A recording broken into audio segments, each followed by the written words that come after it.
السلام عليكم ورحمة الله. استمعوا إلى هذه الأغنية لأحمد عضيمان.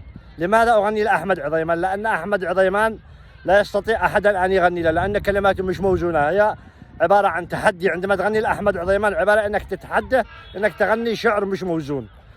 وعملتها كذلك من مقام الحجاز كار. مقام الحجاز كار لم نسمع فيه باليمن كامل إلا أغنية أبو نصار أبو حسن قال عاذ الله. هذا المقام الصعب عملت منه هذه الأغنية، وهو تحدي لكل الفنانين، لأنه من المقام هذا صعب التلحين، وكذلك صعب أنك تسيطر على كلمات غير موزونة. استمعوا إليها وشوفوا اللحن يعني. تحياتي لكم.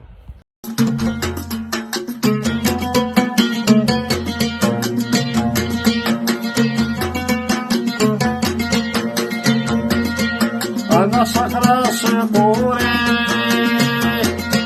بالجو يعطيني، أنا صخرة صقوري بالجو يعطيني،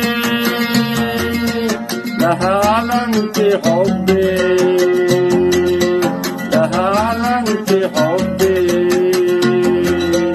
والفرح وسروري، والفرح والفرح وسروري.